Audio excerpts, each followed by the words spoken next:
Morning, everybody. Welcome to the shareholder meeting for DECO. It's Monday, 10th of June. So this is the first one after the elections. We'll just go through the agenda as normal. I would like at some point to ask the people we don't know in the room to introduce themselves. There's new councillors here and we don't know the board for DECO, so I'll ask you to do that at some point. So do we have any apologies? No apologies for absence, Chair. Thank you. The minutes of the previous meeting have been circulated. We're all new on the shareholder committee. So how do we approve those? Chair, they're just for noting as they were the previous administration, and so it's you're not in a position to be able to agree whether those minutes are correct or not, I'm afraid. Okay. Next one is declarations of interest. Any of the councillors here have any declarations of interest to declare? No. Public participation. Do we have any questions from members of the public? No questions received, Chair. Item number 5 is councillor questions. Do you have any questions from councillors? None were received in advance of the meeting.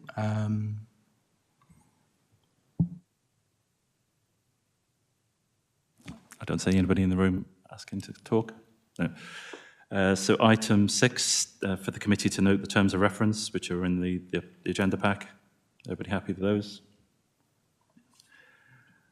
Item 7, Dorset Council's commissioning report. This is a report from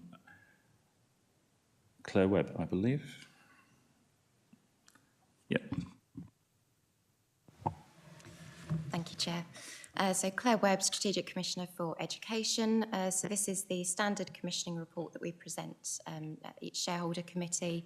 And really at this point of the year, as we're nearing the end of the academic year, it almost serves as a bit of an overview for the year so far as well.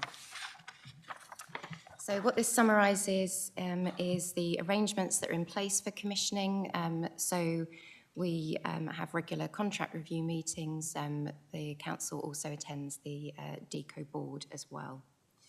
It has been a steady state really for most of the year from a commissioning point of view, and there's a few things I'd just highlight to you. So there's a particular focus on recruitment and retention, partly because there is obviously just a growth trajectory for the school anyway, but also because we've got a particular focus on the big increase in numbers for the coming September onwards.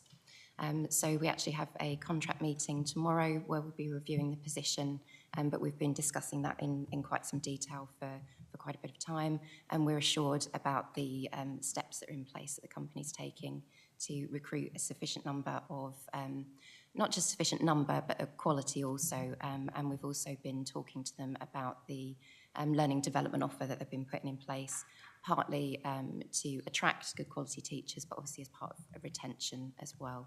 So we're pleased with the steps that are being taken there. We continue to receive performance reports and monitoring data, and there's no issues to flag there. I would also just highlight, though, we spent a number of hours with the head teacher, probably about a month or so ago now, going through every single pupil and understanding what was in place, where there were particular challenges, and what was being done. So we're not just relying on performance data, but we're also going down into detail on individual children, young people, where we need to as well. A couple of other points. So we've touched on pupil growth. So we are on track for meeting commissioning agreement around the numbers. And the school has also been taking steps to broaden the learning offer. So the use of the walled garden is now very established, forest school approaches, and also the community-based activities, which offer a really broad offer for the children and young people, and starting to prepare them very much for adulthood as well. We have community facilities at the site as well, and that's now been embedded for quite some time in terms of community use of the pool as well, which is going well and is well received. The company has appointed independent financial auditors, and those accounts are being reviewed very shortly. And as we've reported for a number of these commissioning reports now, the enhanced cooperation agreement remains in place. However, because the position that the company has got the school into in a fairly short order of time, actually that's been whittled back to a focus on growth, as you would expect, and also a focus on enhanced contract management. So we meet with the company every fortnight. So I meet with the managing director to review the school development plan, the commissioning agreement, focus on post-Ofsted and on teacher recruitment. So that's really the focus that we now are on. We are, as we've reported previously, going to review that enhanced cooperation agreement. So we are focusing on the teacher recruitment, and we are focusing on the embedding of improvements to the work around the curriculum post-Ofsted. And we've got a review taking place on Friday. And so this week is really a focus on reviewing. So in the autumn, shareholders will receive a report with the findings from that review and our recommendation about what we do about the enhanced cooperation agreement.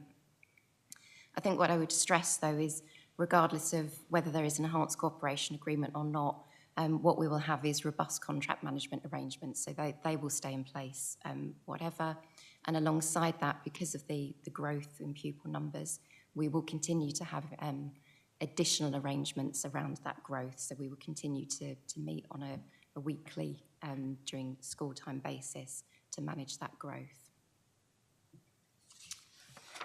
The other point to highlight is really about the support required around the business case for DECO.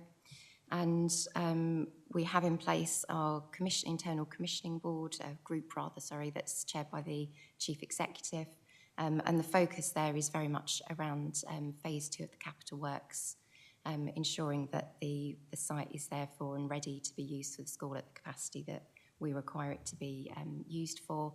And works have started, so the contractors are on site, hopefully as we speak, and that work is kind of underway. And there's also the update to the lease as well that's working through. So we're focusing on that, and the other thing that we've just signed and has now been formalised is the update to the commissioning agreement, so a variation to the contract, which has now been completed. So that's it. Thank you. Thank you, Claire. One of the things I was discussing with Councillor Taylor over the weekend was that the reports today say they're for noting. We might, going forward, I think, want to change the phraseology there, maybe say they're going to be for consideration and comment, because we're keen to ask lots of questions, I think, looking at my colleagues. So we'll go as normal. So are there any questions from councillors who aren't on the Cabinet? And can you introduce yourself and where you represent? And then when Cabinet members speak, can you, for the first time, also say what your role is in the Cabinet, please, as well? So do we have any questions from the floor? Councillor Florrick or Councillor Parry? Councillor Parry. Thank you for the opportunity to pose a question. Councillor Andrew Parry, Ferndown, West Parley, and what I wanted to ask about was the culture of inclusion that's so imperative to be embedded in any of our SEND schools.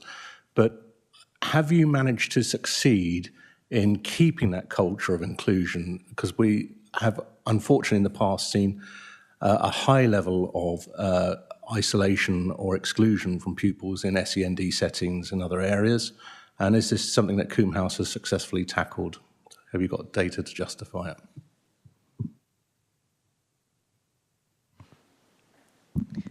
Thank you for your question, Councillor Parry. I think one of the things that we are very impressed by in Coombe House School is the levels and the ways in which the personalised response to each child is delivered. And we know that, as I was saying previously, the numbers of children that have become on roll of Coombe House who were not well served previously is substantial.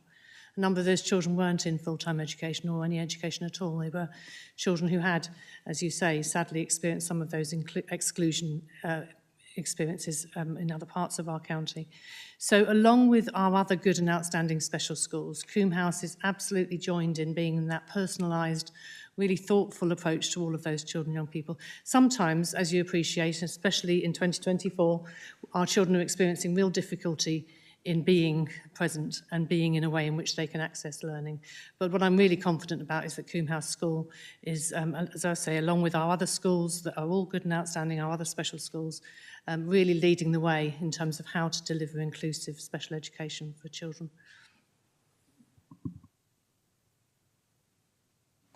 Thank you, Teresa. Any questions from the Cabinet members? Councillor Taylor has... Am I on? Good morning. Councillor Taylor, Chickerell Ward, and I'm the portfolio holder for public health, environmental health, housing. There's one in the middle there, and there's one at the end, regulatory services and public safety, or community safety. If I can just ask a question around what is in place for September, because you've got a large increase of pupils coming in September, and you've got a large increase of staff, and you've also got building works going on. How confident are you that the place is going to be in a suitable condition to have some of these children coming in ahead of September as part of their settling in process? It strikes me that we're June now, September isn't very long away. And these children need to be coming in and getting familiarised with their surroundings and getting comfortable to come there. Thank you.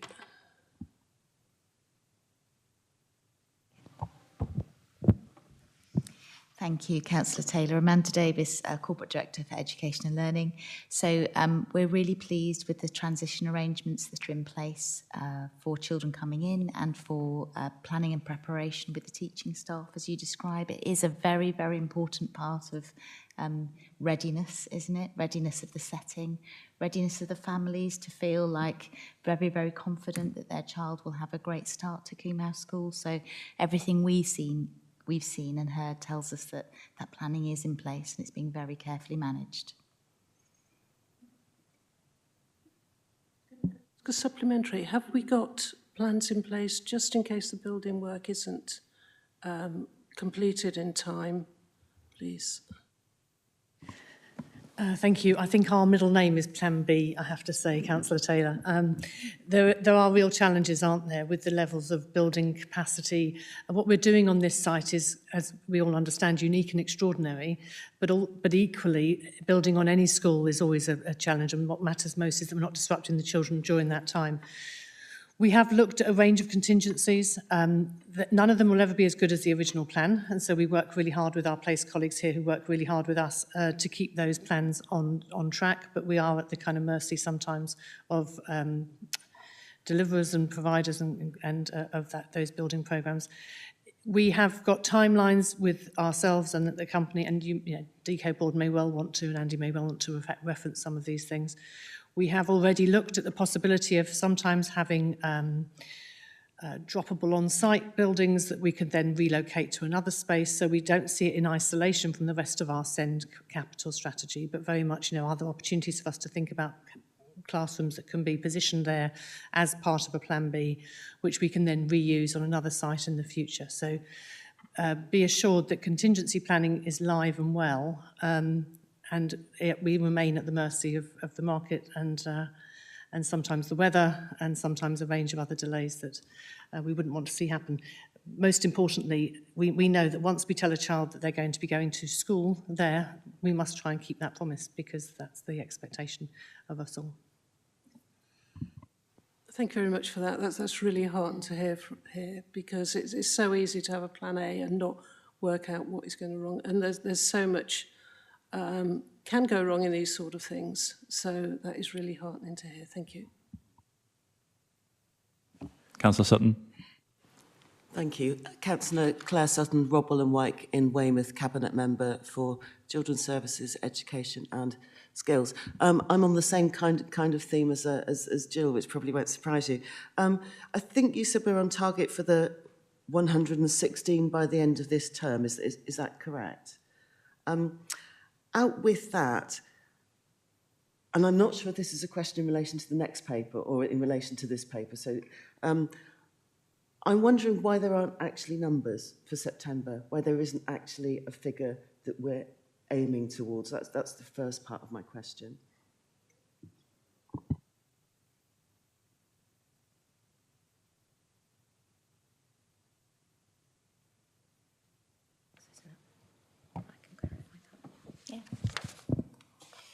Yeah, apologies for not including that. I will double check, but I believe it's 136. But I can clarify that if it's different. Okay, that's really helpful. So that would be 136 in addition to the 100? The cumulative total. Cumulative total. Okay, Yeah. that's great. So I just also want to ask about the classrooms, but in terms of contingency, there's also, of course, the issue of recruitment, you know, contingency in relation to not only physical space classrooms, but also in relation to recruitment. Thank you, Councillor Sutton. I certainly will defer to the board's paper later to them to give you the detail on the recruitment. You will see, if you access social media at all, a really steady and heavy social media campaign for recruitment.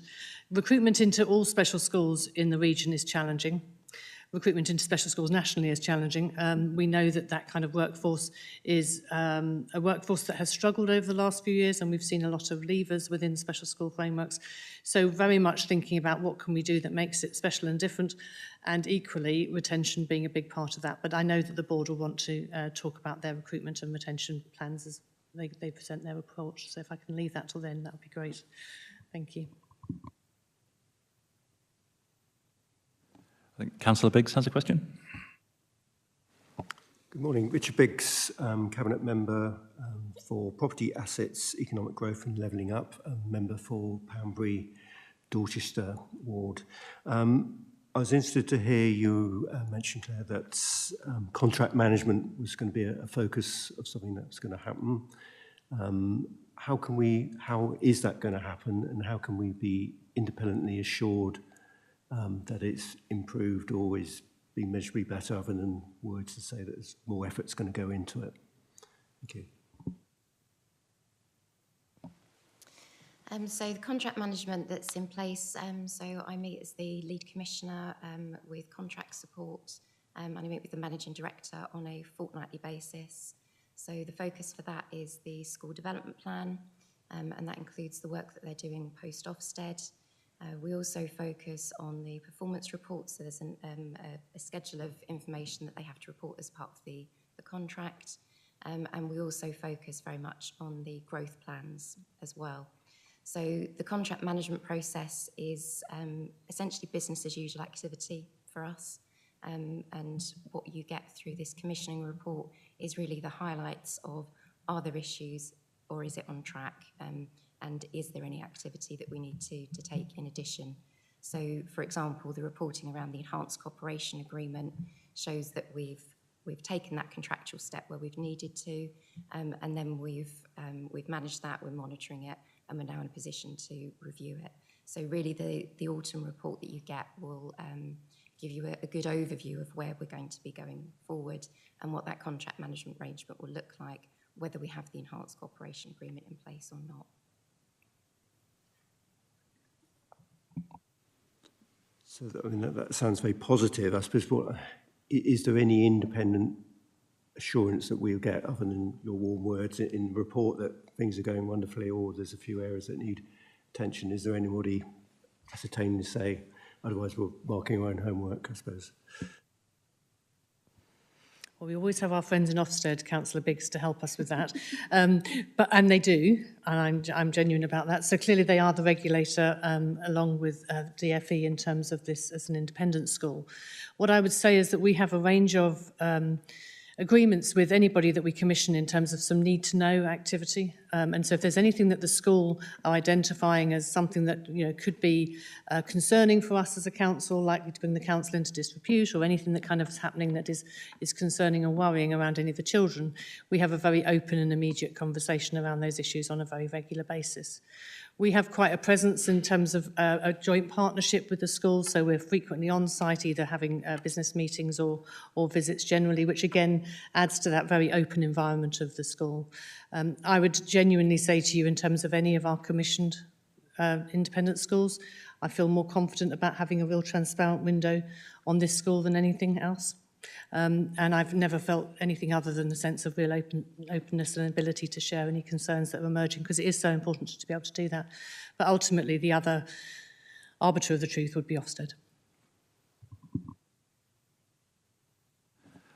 I have a question, if I may. It's also relating to numbers, I guess. So we've heard that a target is 136 for the beginning of September term. And in our pre-meet, obviously the members of the public weren't there, but there was a number of 280 mentioned, which I think is 2026. Yeah, so that's 2 years on. That's so 136 September. You're over doubling that in another 2 years. I guess my question is, obviously, that more pupils be commissioned to go to Coombe House School. It saves the council money.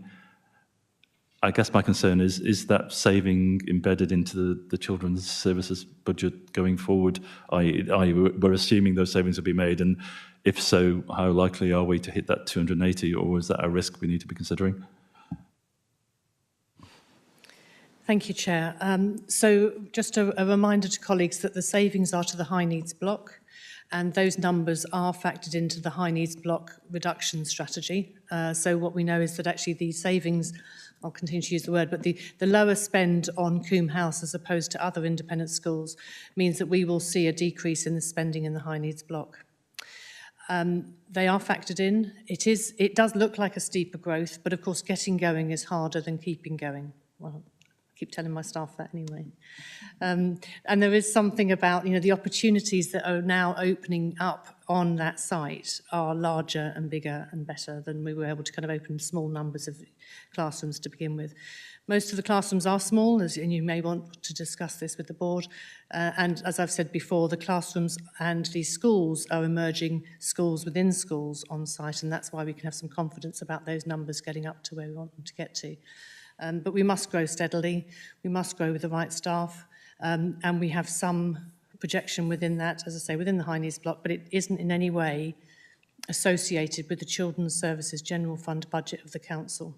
Some of the associated savings may well support other parts of the council, the place budget with school, home to school travel, some opportunities potentially later down the line in terms of other elements, but at the present time, Coombe House School, not the rest of DECO, is remembering that any change in spend goes against the high need block reduction strategy. Thank you. Thank you. I don't see any other questions. So if the committee are content, we'll note the report. And we'll move on to the next agenda item, which is agenda item 8, DECO report from the chair of the board of directors. So welcome, and maybe you could introduce your colleagues as well, please.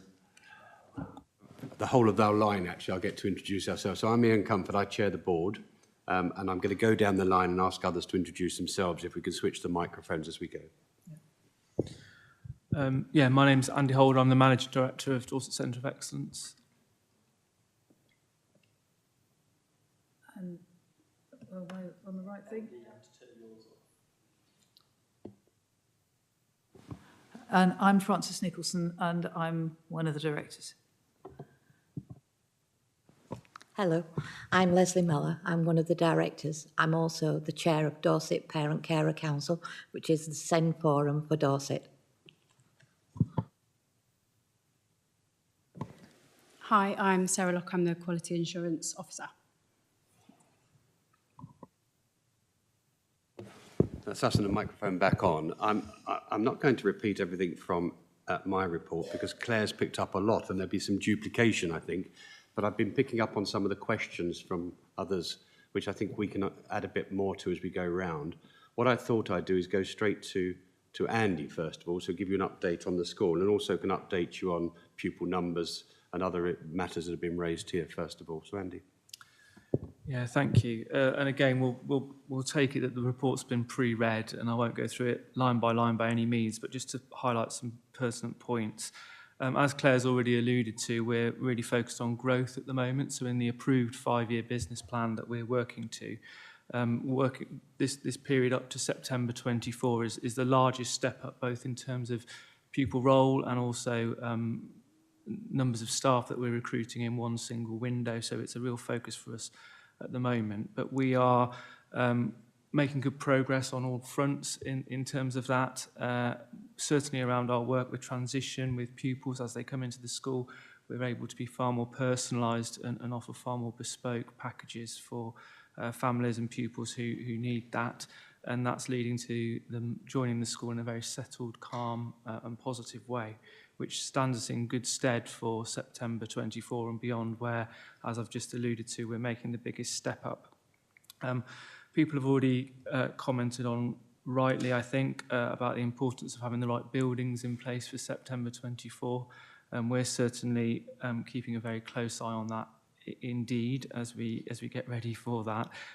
Works are ongoing. There are diggers digging and builders building, which is good, and I believe it's the prefabricated building is being built in Hull at the moment, and will be installed in due course, which I think is tending to be a very efficient way of building and constructing the classrooms of the type we need. So that's positive.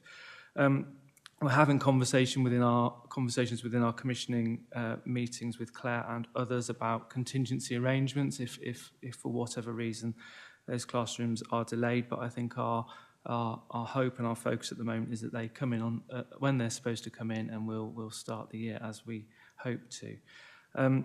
Other elements to highlight for this committee is that we're really transitioning as some of our original children or first phase children get to sort of graduation age and reach the end of year 11, is that 24-25 will be the first year where we have a meaningful sixth form cohort. So there's preparation not only to develop the curriculum and our behavioural approach generally, but particularly to look at how we can make our sixth form provision really, really high quality to match what we're doing elsewhere.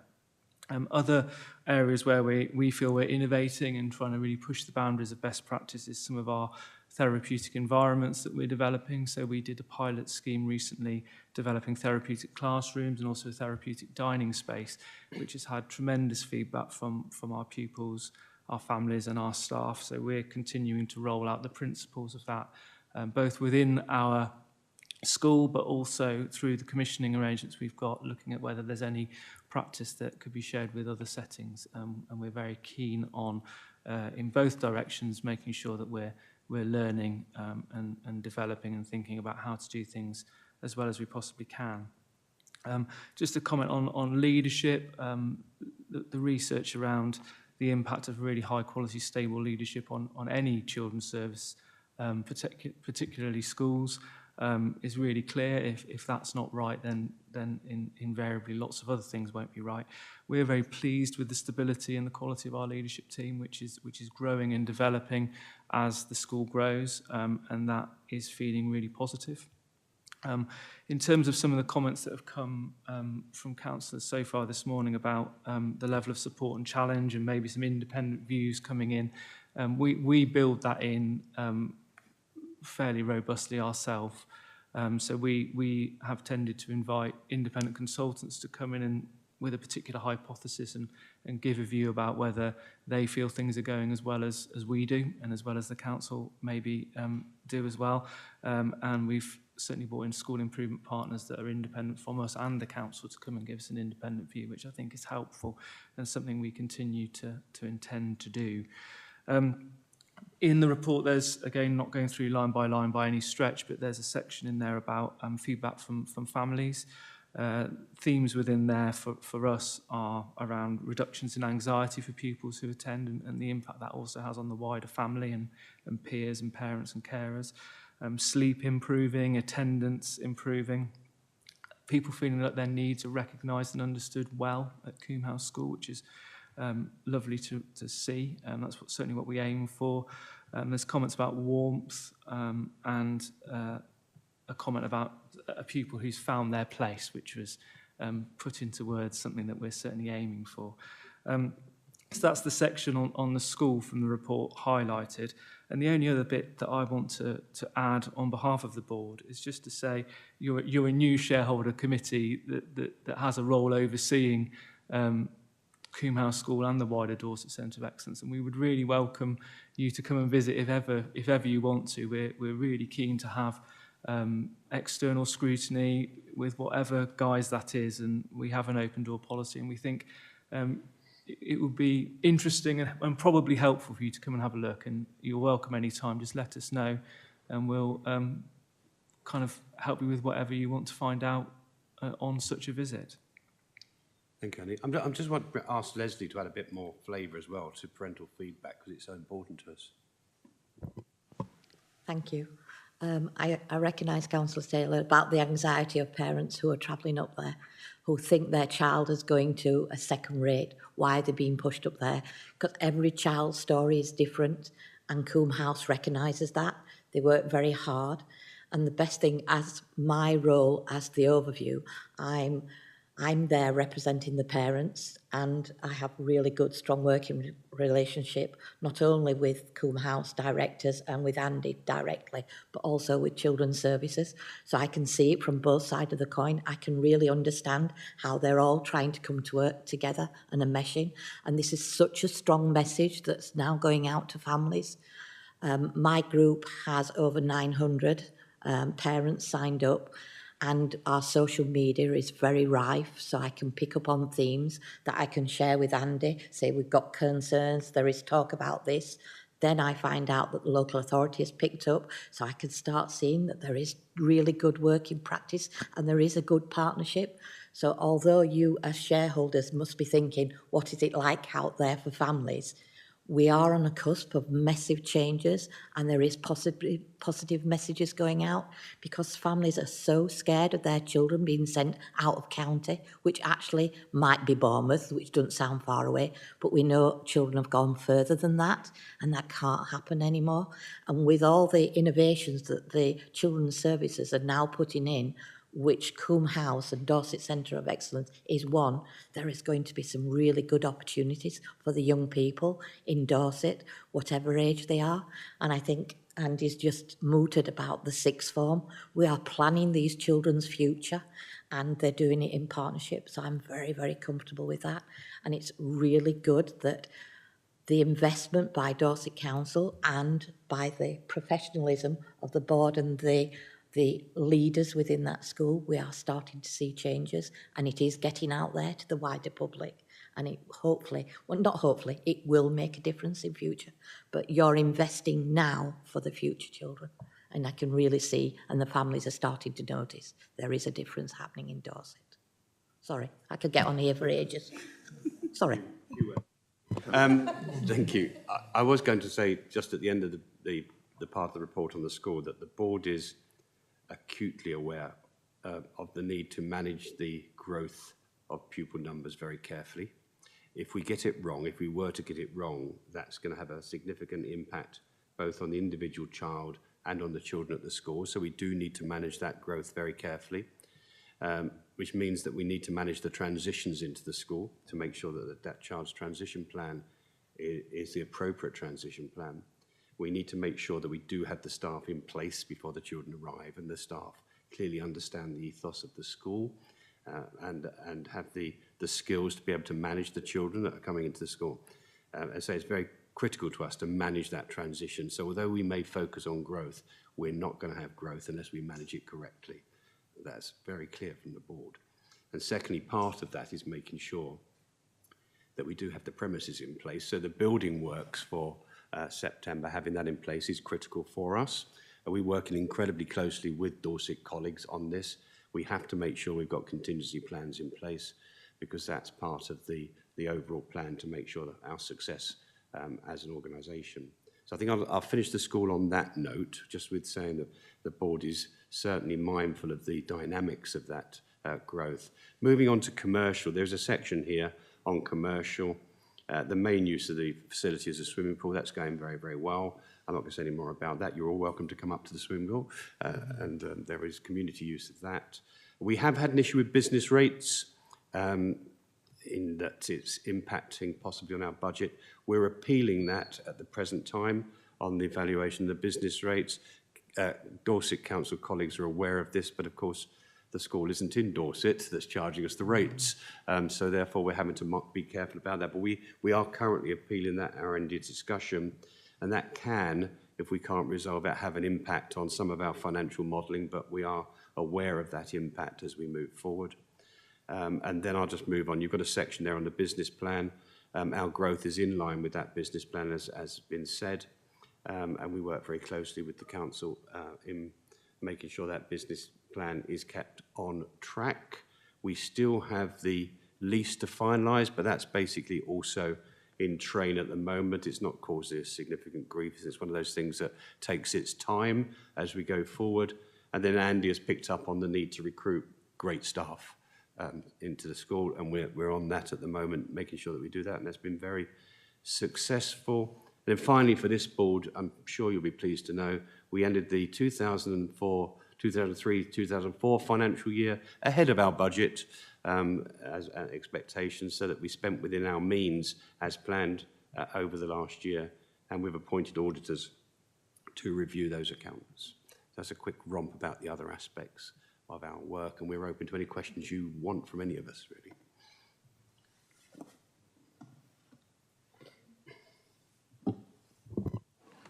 Thank you. I'm sure there will be questions. And thank you for your assurance that growth is secondary, in terms of children come first. We appreciate that. And thank you, Leslie, for your comments. It's good to see a plan coming together. I'll take some questions from Councillor Thorwick or Councillor Parry if they have any. Or... No? Okay. So Councillor Reinhope got in first, please. Thank you very much. Councillor Reinhope, Western Ward, portfolio holder for Customer, Communities and Culture. Excuse me. I was really pleased to read within paragraph 211 of the report the examples of feedback from parents and carers included, but did note that all 6 cases were very positive, which again is good reading. I'm just wondering if you've done any customer satisfaction surveys and really what the results of those was, and did it identify any key trends for improvement? Yeah, so we have a quality assurance cycle within the school where we, on rotation, look for feedback from all stakeholders. So we'll do pupil surveys and surveys from families and surveys with the commissioners. So we're getting a triangulated view as we go through each academic year. And we're actually just about to, as we come to the end of the academic year, ask parents and carers what their experience has been like. But we certainly also closely monitor any minor concerns or minor complaints that come in. And it's part of our report to Claire and her commissioning team that whenever one of those occurs, the council are briefed, the council understand how that investigation is progressed and how it's resolved at the end of it. And that's also kept on a log. Part of the independent school standards is that you need to keep those and note how it's resolved and whether it's resolved to the satisfaction of the person that's made any sort of complaint, and we've got that closely monitored. We haven't actually had any since October, and certainly within my realm of experience, the number of complaints we have from families is much lower than is typical for a school of this type, and I think that's largely due to our focus on developing and maintaining really strong relationships. Just following up with that, and again, you say the key is to obviously tailor the school for the needs of the current pupils. Are you confident with growing the numbers as per the plan that you can still deliver that standard of delivery? Yeah, we are confident. There's lots of closely interdependent assumptions as part of that confidence, and certainly a major one of those is us having the correct buildings at the correct time. So we've talked a little bit already today about the importance of having the first set of buildings handed over in time for September 24, but the following assumption beyond that is that the next chunk of classroom accommodation needs to be on track for us by September 25. So we've got a plan, and as long as the capital investment and the classroom conversion keeps up with that plan, then we're really confident with our model that the quality we've reached can be maintained. Again, it may not be for now, and it may be another briefing session if colleagues want to come and learn more about it. But one of the fundamental principles and ways of working that we're prioritising at the moment is a schools within a school model. So rather than thinking how can we have one very big school at 200 plus and how can you maintain the quality, we're working the campus into sections. So actually it's three more manageable school settings that are much more manageable size, where that quality can be really maintained in a much more secure way. So that's the main drive of what we're doing. Questions on 3 other points of the report? Do you want to see if there's any more on this first, Chair, or are you happy for me to ask them? I think Councillor Taylor can come in now. Do you want to ask a question? No? No? You're happy? Okay. Councillor Hope, you can continue then. Yeah, thank you, Chair. The other element, obviously no surprise under my portfolio, is I did take an interest in section 3 of the report, which is the commercial and community activities. And I was really just looking there to say, obviously at the moment you've identified the swimming pool, which you've opened out to wider community use, which is obviously great to offer that sort of facility in that part of the county. I'm just wondering really, whatever elements currently of the building and the grounds are being offered out to for community use, and is there a real definition between commercial and community? Because obviously this is an asset of Dorset Council, and I really want it to be used obviously primarily for the education, but obviously I wouldn't want the community aspect of the buildings used to be implemented by the commercial values sometimes. So I think I want some reassurance that there is very much 2 different mindsets with commercial and community, because obviously at the moment they're under one title.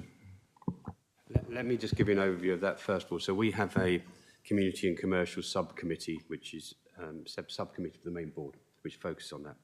And that subcommittee does understand the difference between wholly commercial and community. But it also recognises the need that somehow money's got to come in to pay for the facilities. I think Leslie's on that committee as well, so she can speak about the community side of it all, and Andy can explain slightly more about what we also have on the site. In terms of commercial, you will see in there, and it's a quasi-commercial really, in that what we're looking at there is how can we use some of the housing accommodation on the site for residential social care provision. Now that would bring an income in, but an income that's less possibly than what the council is paying elsewhere. So it's not total commercial and trying to make as much money as possible in that way. And also the main large building on the site, our aim is always to have that as a staff development centre and offer a place for conferences and for training courses. But that's longer down the road. But at the moment, we are exploring the social care provision in some of the houses with council colleagues. And we're acutely aware of wanting to understand we're not trying to make the community pay for everything on the site. So Leslie, do you want to pick up on that first? Yes, I'd like to, thank you. Concerning the community side, the school is very community-minded. Within the SCM world, there is something called the short breaks activities, which happens during the school holidays. Last year, and it will be happening again, the Dorset Council held one of their big programme day events, which attracted families who've got children within the HAF programme, that's children on low incomes. So everybody came together at Coombe House. We were very lucky. We supported it as well as directors. We wanted to be there to meet the families. And it was such a good activity day where we got the wide breadth of community, and it was supported by local council officers and all their short break providers. So we had this massive community gathering.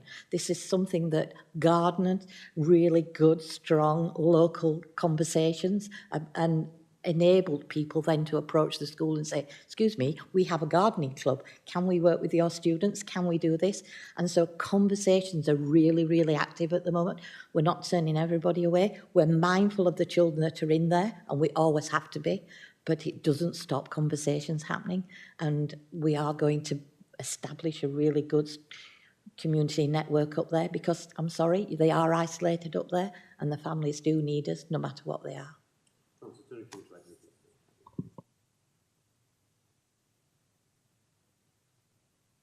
I felt that the Community Day last summer was particularly valuable for parents, and particularly Leslie's ability to talk with them as a known and trusted figure. And I think that, I mean, there was value to the school in people getting to know it, but the value was for the families. Yeah. And that, I think, is a great contribution. There are the grounds, the spaces there. I also think that the use of the houses is the potential for short breaks, the potential for other residential work, and I think is hugely important to the whole of Dorset, to individuals, but therefore to Dorset. They are Dorset people. And I'm very aware in terms of the long term, there is a building which is absolutely suitable for conferences, training, so on and so forth. There is always the potential, if the council wishes it, and it can financially wash its face and do good work for Dorset, to provide places for training for post-16 in developing its work. And there are all sorts of ideas that could be explored in the future if that was wanted. We all know that around the country that there isn't a standard training and standard for SEND caseworkers. Here is a venue which could lead that.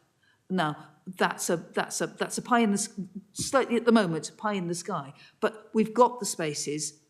Everything is about, the primary aim is the support and education of the children on our role. The wider role, and there is a wider role, is to share this and to share the good work and to enable and encourage, all of which can only be of benefit to Dorset and, in fact, a much wider community.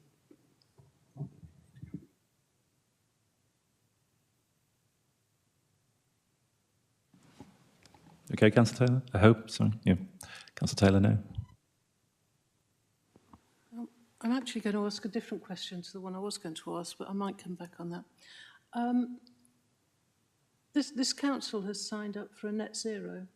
I can't remember the date that we've signed up for it at the moment, but I'm just wondering how you're dealing with the environmental impacts of Coombe House, and particularly, you know, we've got build-in programs on the go that can often be quite carbon heavy. I'm just wondering what your approach is to dealing with those sort of aspects, please. So, obviously, in terms of roles and responsibilities regarding the carbon impact of the development that's going on, that those are council-led projects who invest in their buildings as landlords. So that will be a question for officers, I suspect. However, I'm party to a lot of those conversations as an observer and representing the needs of the end user, and I can reassure you that those matters are discussed and they're front and centre of everyone's mind.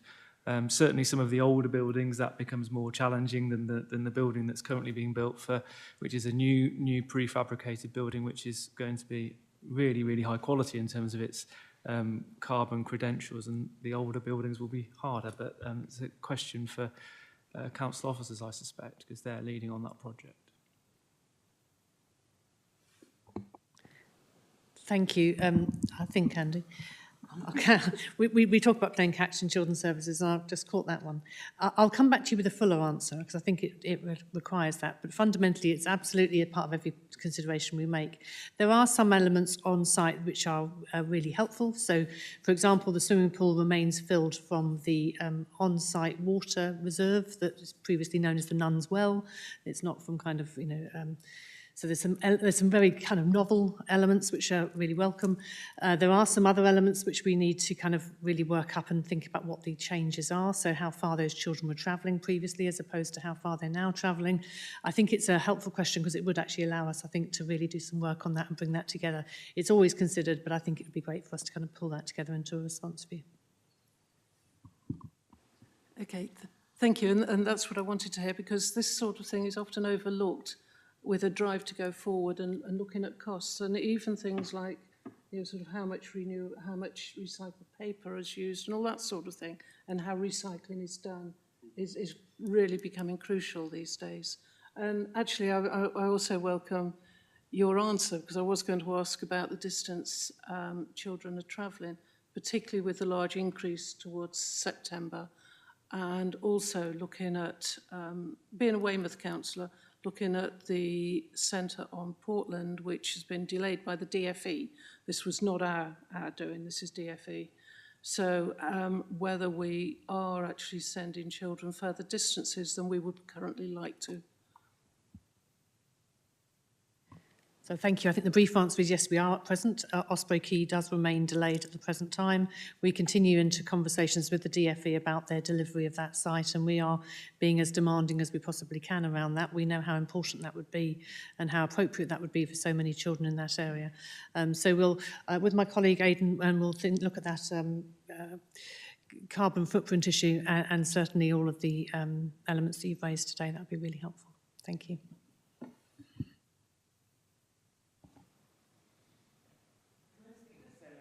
You can. First of all, can I make a request that the next meeting that we have is actually in a committee room? Because this is just all wrong, you know, facing backwards and not being sat around in a circle. No. I was going to answer the question. If you... Oh. So, okay, as an aside, I asked a couple of weeks ago, in fact, 2 weeks ago, that in future this committee meets in committee room 1 or wherever. It's been rebranded, hasn't it? But we all know where committee room 1 is. It's a far nicer space, and it stops this happening. So Chris will probably give us, I think December is probably the first meeting we can make that at the moment because of conflicting schedules and things. Okay, thank you. And the second thing is, obviously, we'd all love to come and visit. I'm sure we've all been before, but not for 3 years. I can't remember exactly when it was, so that would be brilliant. I saw in the report, I think it was at 2.2, that most places are now allocated. And obviously, I don't know exactly when that report was written, but is there an update on and how many most is, really? In terms of readiness for September, we are, of the 32 new pupils that need to join in order to meet the requirements of the commissioning agreement, we are just finalising the last 2 or 3 of those. So we really are nearly there. The steps beyond that of really fine-tuning the transition plans is really dependent on us absolutely anchoring down on the handover date for the new classrooms to make sure that we when we offer a start date, we are absolutely sure that that can be kept. I'll just carry on. That's absolutely fantastic news. There's a few other things. I think one of the risks here is there are so many opportunities, aren't there, that we all get really excited. So really excited about, you know, the training element, the opening other sites element, and it's. But you have to hold yourself back in order to be delivering what your initial primary priority is really well. So I'm going to try not to do that, but forgive me if I do a little bit. So obviously there's a mention of the sixth form in there, but there aren't any numbers attached to that. Are there any numbers attached to that as a plan or putative plan at this moment in time?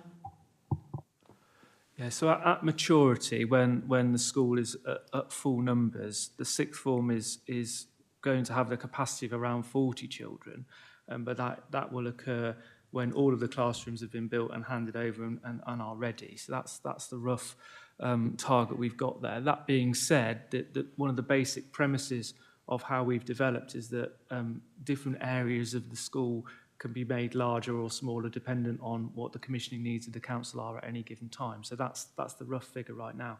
In terms of September 24, we'll be just looking at one class, so circa 8 children, young people by then, who will be the trailblazers and the first children experiencing the sixth form in that year. That's great, thank you. I've just got one more. Which is about the residential social care provision considering options. Is the if we're considering options stage, is that something that we shouldn't be talking about now? We sort of wait till a paper comes forward, or is that a conversation we begin now?